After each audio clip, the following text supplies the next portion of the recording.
Vamos lá apresentar na live? Vamos lá? Aham. Falar mais de pertinho.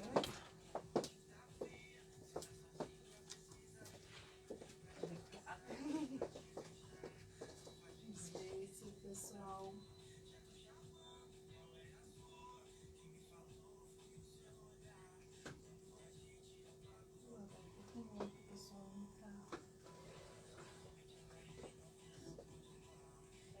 Agora tem microfone, então você pode falar de lá que chega. De lá ouve? Ouve de lá. Não precisa chegar não, perto. Então já tá ligado. Já? Mas aí o microfone tá ligado? Não, o microfone tá ligando. O da live. Tá vendo esse Ah, que cabo? interessante. Entendeu?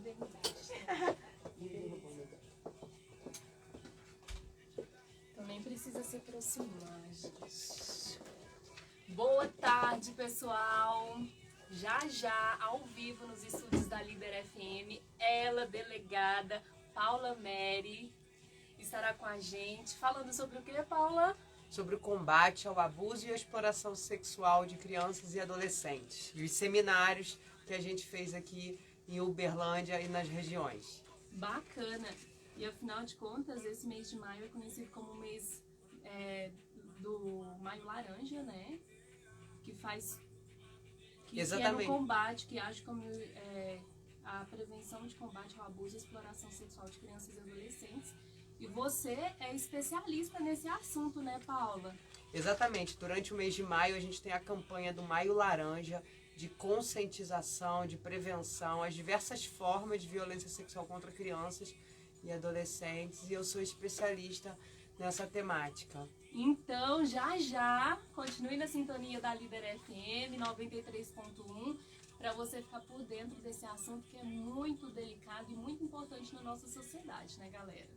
Exatamente. Já a gente conversa mais aqui para falar dessa temática que é tão grave, atual e que faz inúmeras vítimas silenciosas.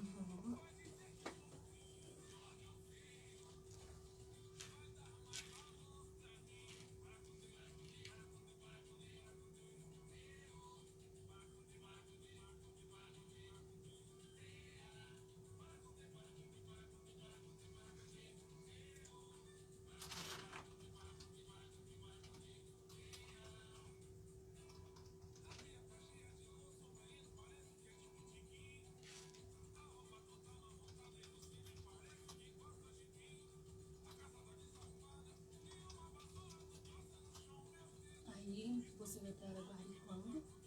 Fomos ontem à noite. E depois daqui é? Eu vou fazer um podcast e depois eu vou pro Rio. Vou voltar pra casa. Sim. O podcast é aqui mesmo? É aqui pertinho. No Uberlândia mesmo. Damasceno, se não me engano, no estúdio. Sim. Que horas que você vai estar lá? Quando a gente terminar aqui. Só pra saber se eu tenho. Não. Pode ficar tranquila que eu tô...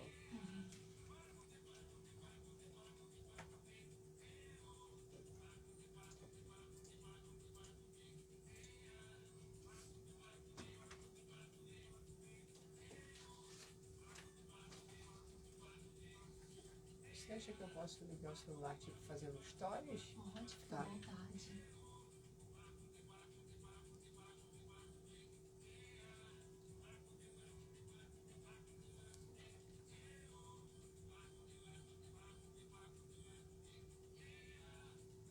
A gente vai entrar agora, tá bom?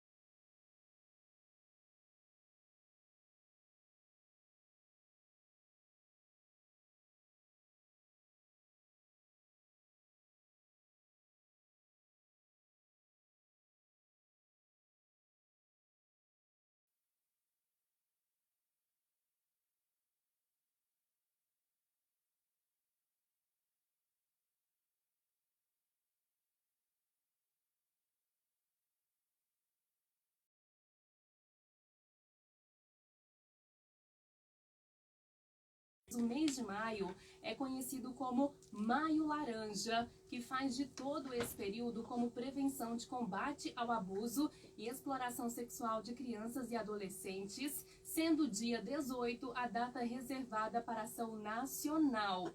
Esse é um assunto de extrema importância e que deve ser falado com exatidão, uma vez que muitos dos casos de abusos contra crianças acontecem dentro do seio familiar e acabam ficando velados. Por inúmeras vezes, os responsáveis pelos menores não sabem como agir ou não chegam a tomar conhecimento da situação. Então, para falar sobre este tema, vamos conversar com ela, delegada da Polícia Federal, a doutora Paula Meri, especialista no assunto. Paula, boa tarde, seja muito bem-vinda. Para a gente começar, antes de aprofundar sobre o tema, eu gostaria de saber mais sobre você, da sua vida profissional, enfim, onde você atua. Boa tarde a todos os nossos ouvintes. É um prazer poder estar aqui falando com vocês ao vivo. Eu sou policial há 20 anos, fui policial civil. Muitas das vezes os agressores, eles se utilizam justamente da sedução para em algum grau conseguirem conquistar a confiança da família, isso quando eles não são realmente um membro da família e assim terem mais fácil acesso às crianças. E as crianças, eles são evidentes, e se os adultos não quiserem ver e também não quiserem tomar uma atitude, de nada vai adiantar saber quais são os sinais. Então, assim, é muito importante estar atento e querer tomar sempre as providências no melhor interesse da criança ou do adolescente. Dentre as diversas formas que a criança pode manifestar, porque podem ser sinais sutis ou sinais mais evidentes, ela pode expressar de forma verbal ou não verbal. Eu sempre falo que tem uma mudança brusca do comportamento sem que tenha havido algum motivo aparente. Então a criança poderia ser uma criança feliz, alegre, extrovertida e de repente passou a ficar mais tímida, mais introspectiva. Pode haver uma queda do rendimento escolar, ou a criança gostava de frequentar determinados ambientes, estar em algumas aulas, presente na casa de determinadas pessoas e de repente ela apresenta alguma resistência, não querer mais frequentar aquela aula ou estar na casa daquele amiguinho, daquele parente. A criança pode apresentar também algum tipo de distúrbio alimentar, distúrbio de sono, ansiedade. Ela pode externar isso de alguma forma através de desenhos, fazer figuras de monstro, ou com símbolos, algumas coisas até da anatomia que ela não deveria ter conhecimento. Pode ser que tenha uma linguagem, um comportamento sexualizado, erotizado. Então a criança sempre vai apresentar, vai mostrar que algo estranho e muito ruim está acontecendo de alguma forma. Já houve casos, por exemplo, contados por dentista, de criança que quando saiu do atendimento no consultório, os dentistas pegaram a luva de procedimento que eles usaram no atendimento, fizeram tipo uma bola, uma bexiga, para a criança brincar, e a criança de 4, 5 anos começou a chupar, vamos assim dizer, a luva de uma determinada forma. É bem típica, que não deixava dúvida para que quem presenciasse aquilo de que a criança estava sendo vítima de alguma forma de agressão sexual, de algum tipo de crime de violência sexual. E geralmente, quando a criança sofre abuso, ela não quer ter aproximação com o abusador. Ela demonstra isso para, por exemplo, os pais, alguém da família. Depende, porque muitas das vezes a criança tem uma relação de afeto com esse agressor. Então, assim, a violência ela é progressiva, existe uma escalada. Então, provavelmente ela já tinha uma relação de proximidade, de afeto, de confiança, e pode ser que a criança não perceba claramente, nitidamente, qual foi o momento em que houve um rompimento daquela relação que, entre aspas, era uma relação normal e saudável, se é assim que a gente pode dizer, e quando efetivamente começou o abuso. Porque, assim, o abuso, os criminosos, eles normalmente até para poder testar a criança. Uma vez houve um pai que ele disse que ele estava preparando os seus filhos para um abuso. Então, por vezes, ele começou esse preparo até com determinados tipos de agressão física para que eles ficassem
essa conversa com a delegada. Continue na sintonia. Eu sou líder, seja líder você também.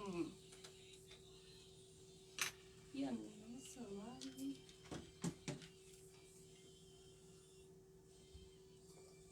Parece que caiu, né? Isso que eu ia falar. Quer que eu olhe lá de pertinho, que eu também não tô enxergando aqui, não. Na Líder FM, 3h25.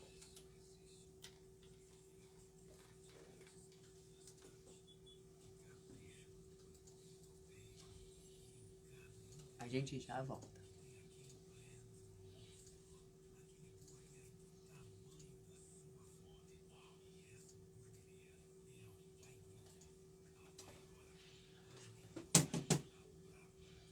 Deixa eu dar uma passadinha aí, te incomodar um pouquinho.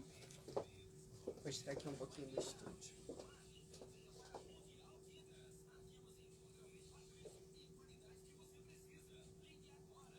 Estou aqui em Uberlândia. Oi, gente, boa tarde. Na Rádio Líder FM.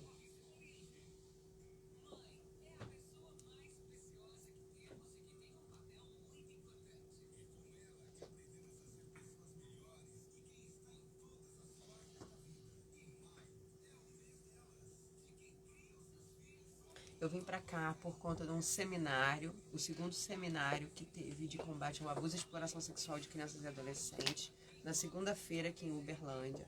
Ontem de manhã a gente fez o seminário, foi o primeiro seminário na cidade do Prata, e à noite a gente foi para Araguari, e hoje eu estou de volta aqui em Uberlândia.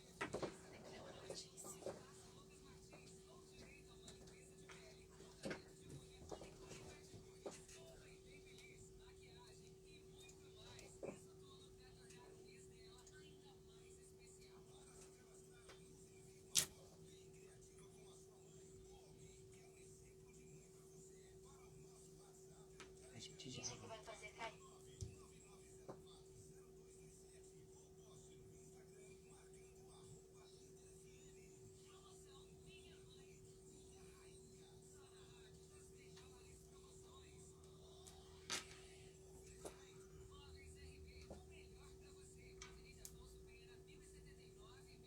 Já volto.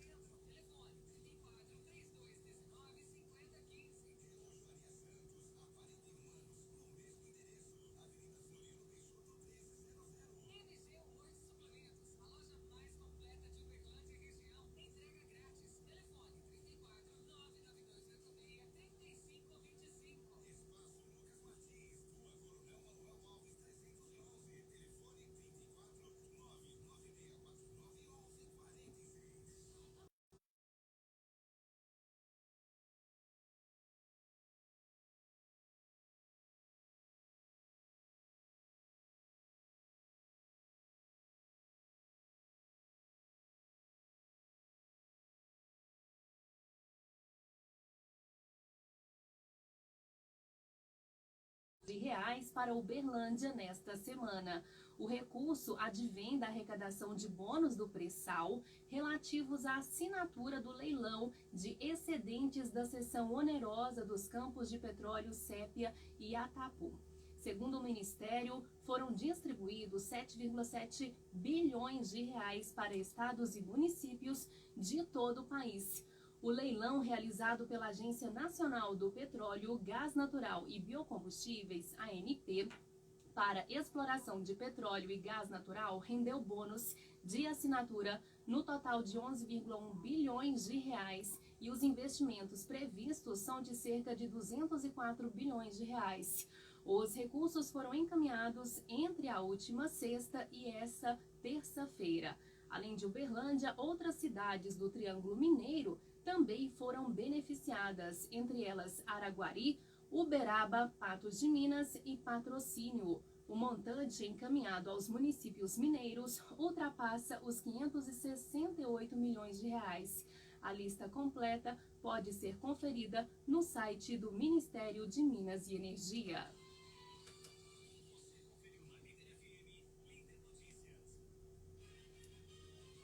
A gente volta agora, tá?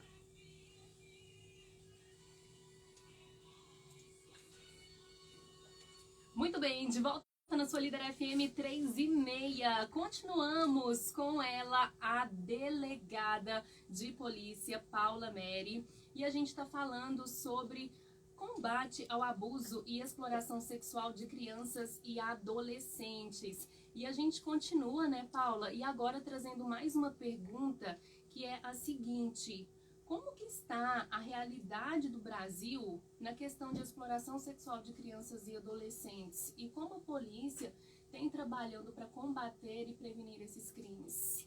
A exploração é toda vez que acontece algum tipo de comercialização, toda vez que tem algum tipo de negociação financeira. Então, a exploração ela se dá, por exemplo, através do tráfico de crianças e adolescentes,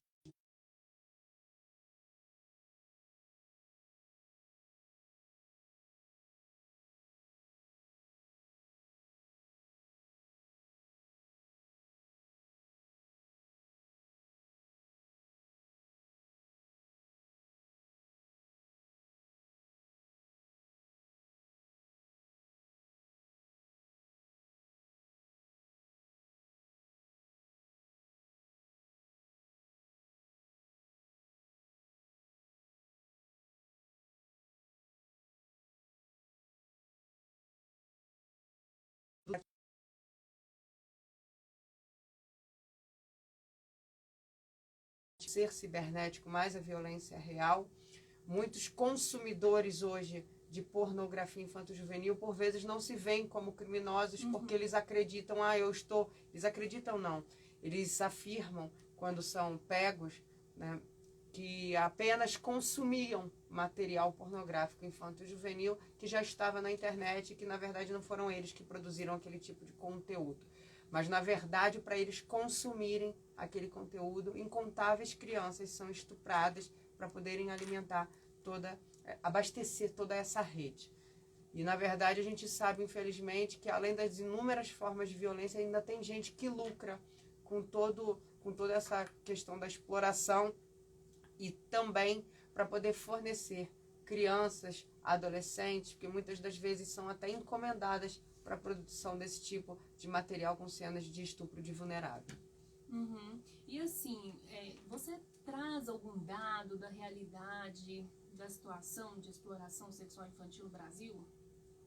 Eu não tenho números no que diz respeito à exploração, mas há pouco tempo foi deflagrada uma operação que durou muitos dias no país inteiro, que trouxe números expressivos. Eu não tenho esses números aqui agora, mas que trouxe números expressivos.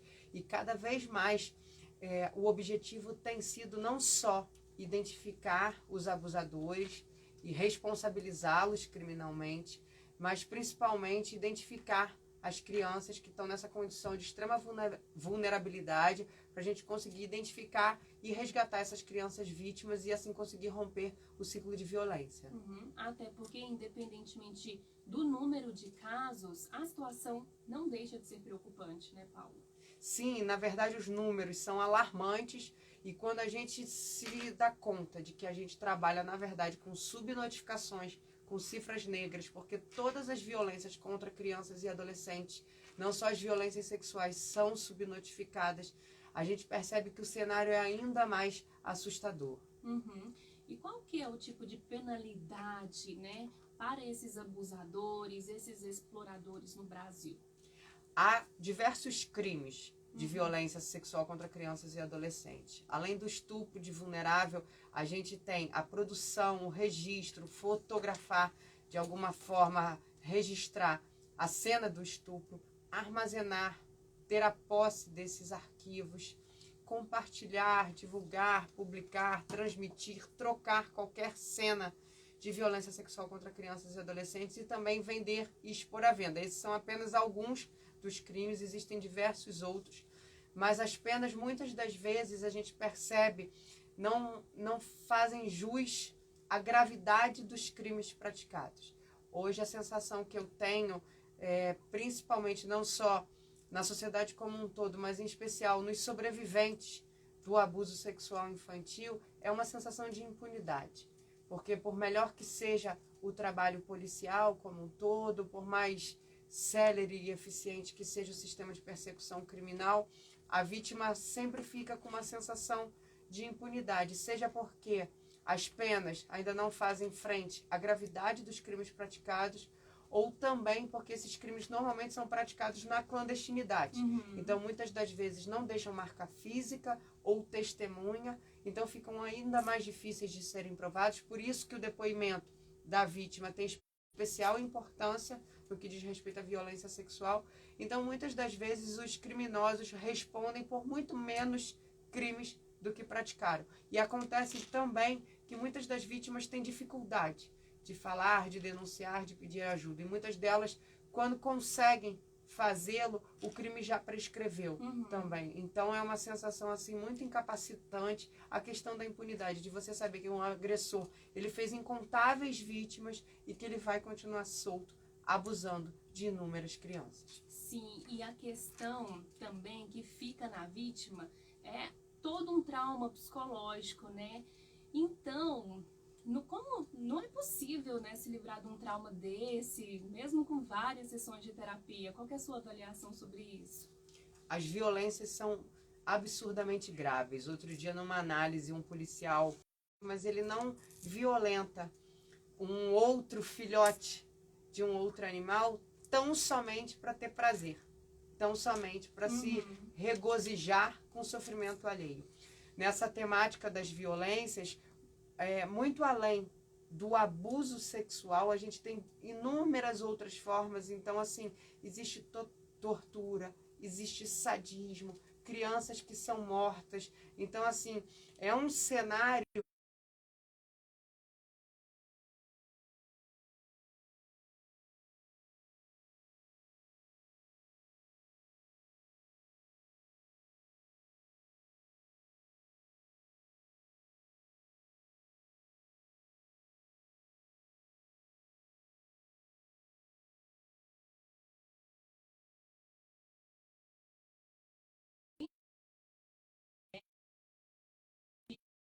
físico. Parece que alguns conceitos são relativizados na internet. Então, por exemplo, quando um pai ou uma mãe fala para um filho: não fale com estranhos, não converse com estranhos, não aceite presentes de estranhos, isso vale para a vida do contato físico. Mas parece que na internet nosso conceito de quem é estranho, de quem é conhecido, ele é muito ampliado, ele é muito relativizado. E as crianças acabam expostas de uma forma excessiva, exagerada e principalmente desvigiada na internet, porque ela passa essa falsa sensação de segurança. Então, muitas das vezes, pai, mãe, o responsável está com uma criança ali do lado, a criança está com um equipamento eletrônico, com um celular, o pai pensa assim: nada vai acontecer de ruim porque meu filho está... Tem que fiscalizar sempre. Sempre. Tem que saber com quem seu filho fala, qual tipo de conteúdo acessa. Não deve existir senha para pai e mãe antes de você querer assegurar privacidade, intimidade do seu filho. Você tem que assegurar a segurança dele, a integridade física, emocional, psicológica. Os filhos precisam de cuidados e também de limites. E muitas das vezes os criminosos, eles se utilizam de diversas estratégias. Então, eles estão infiltrados nos lugares onde as crianças estão. Eles são verdadeiros predadores sexuais. Eles vão à caça na internet. Então, assim, existe abusador sexual onde existe criança. Então, por exemplo, quais os locais, os ambientes virtuais que as crianças mais frequentam? Plataformas de jogo, redes sociais. Então, por vezes, eles se utilizam de perfis falsos.